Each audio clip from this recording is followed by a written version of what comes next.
birthday to Enshrouded. Lots of adventures behind us and lots ahead of us because I haven't even gotten to the snowy place yet. There is a new update, Pact of the Flame, today. There are some updates. I'd like to kind of quickly go through the patch notes just so we can kind of like establish what's changed. We're thrilled to bring you the Pact of the Flame, a new update designed to enhance your Enshrouded experience with some long-requested social features, as well as numerous new possibilities for builders and a bunch of gameplay improvements and additions. We've also updated a slew of locations and points of interest across the world, and as always, a bunch of miscellaneous other fixes and improvements. We're also unveiling our plans for 2025 over in this post, which they've linked to. We'll deal with that another day, along with a really cool anniversary trailer, which I'm in, featuring our very own beloved community and creators. So make sure to middle mouse click to open the tab. There you go. So highlights, social features. Many of you have asked for better ways to communicate with friends and strangers. So for this update, we've added a range of new social features. Text chat in-game, voice chat, a social hub, so there'll be a tab in-game to access like social features. Emotes. A new emote wheel offers emote animations. The wheel is opened by the key or button that was previously mapped to the sitting action. Okay, so X for me, which is now integrated into the emote wheel. Beautiful, love that. Building improvements. We've continued to be stunned by the creativity of our community. First-person camera for building. Oh, this is huge. Having your like physical character's body in the way when you're trying to build is a pain in the butt. I always want to be able to toggle between first and third person, just generally in any video game, personally. Although I prefer to play in third person generally. When using the construction hammer, selecting a prop for placement or equipping one of the new building tools, the camera can now be toggled to first person view for an improved building experience, especially in tight places. Now you have only yourself to blame for that misplaced chair. Perfect. Full rotation control for props. I've seen that in game. Overgrowth editing. A new building tool has been added to the crafting progression. When equipped, it allows adding and removing various overgrowth materials such as ivy to and from building blocks. The tool can be crafted at the farmer NPC with materials from the Revelwood area. New tool, building block decay. A new building tool allows adding or removing ruined block visuals to the edges of building walls. Oh, I love that. This is the first time I'm reading this, by the way. The new decay tool can be crafted at the collector NPC with materials from the Nomad Highlands. So after you've done the first hollow halls, you get the collector. Interesting. Food, drinks, and potions placement.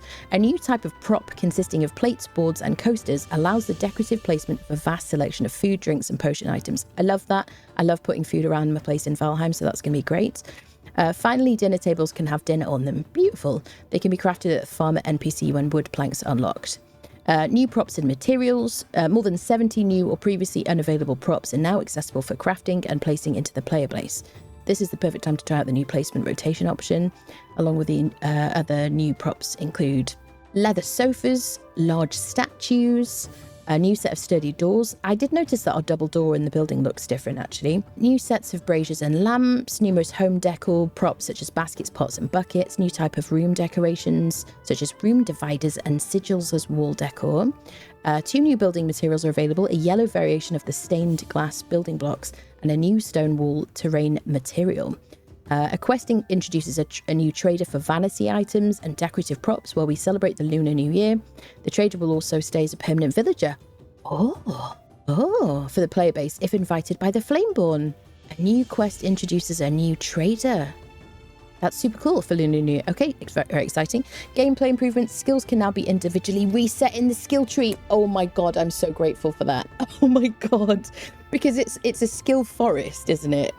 I was literally thinking to myself today, I'm probably going to want to unspec certain like skills and move them to other places. I am eternally grateful that you can reset individual ones. Holy crap.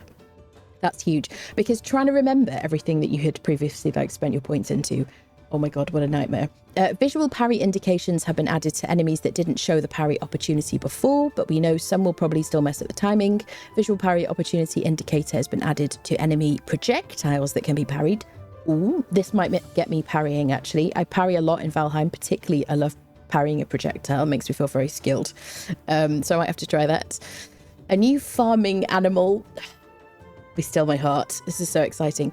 A new farming animal can now be tamed in the Kindle Wastes. Get ready for the Dune armadillo and its offspring, baby armadillos. to become friends on the farm. I'm so freaking excited. Baby armadillos. Oh my god, that's so cool. They're so cute. Several bugs and glitches have been addressed for pathfinding and behavioral issues for villagers and farm animals during their daily routine. I do have a lot of issues with creatures just randomly appearing in my house, glitching through walls, and me having to kind of constantly put them outside or invite them on a trip to the beach off stream. That's fantastic. Continue to work on improving pathfinding. We'll have to see how that goes. Dodge and blink can now be activated earlier during wand attacks to align the availability of defensive moves with the timing of melee weapons. Okay, I don't really use the wand much. Game world updates. Several settlements and points of interest have been reworked and expanded significantly.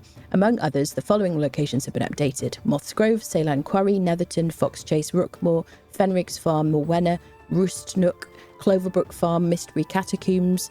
In the Springlands, several new settlements have been added. In the Enshrouded Ruins, Mid Hollow, a new farm location, Wistful Fields, various new camp locations. Several topology improvements have been added to the Springlands biome. Visuals of the Shroud overgrowth material have been updated. Many locations in the Black Mire region have improved combat encounters. Many locations in the Albaneve summits have improved combat encounters. A new location called Event Honor Hall has been added to the Albaneve summits. Haven't got there yet, don't want to know anything else about it. Location is added to the world map when visiting the ancient spire of that region. Okay. New sound occlusion, sound sources behind other objects or terrain play correctly, subdued now. Added new and unique sounds at various areas in the UI. Equipping and unequipping items now plays a sound corresponding to the material of the item. Notification sounds are now more varied. Upgrading weapon sounds are now different depending on the level of the upgrade. Okay, that's cool. Managing your inventory never sounded so good. I like that. I need some incentive to manage my inventory. There's a lot of that in this game. Added new sliders for sound options to accommodate the new voice chat feature. We all have that one friend. So yes, if you have a loud friend or a friend who's got noisy backgrounds, I guess. And then there's a change log. What do I want to say? Fix the drop rate for some rings in some areas. Fix several small issues with incorrect loot tables. When using a controller, the position of the item wheel has been moved to the center of the interface. As a first step for building from magic chests, the build hammer can now use up building blocks directly from magic chests, provided that you have at least one item. Taming of the cat as part of the quest cat search has been made easier. Oh, because that is tough. Also, the area which the cat can be found has been reworked to give the player more space for maneuvering while attempting the taming. Interesting. Okay, lots of bits and bobs there. I have put the link to the full notes in the chat if you want to go through those, but there's the full changelog as well. Excellent.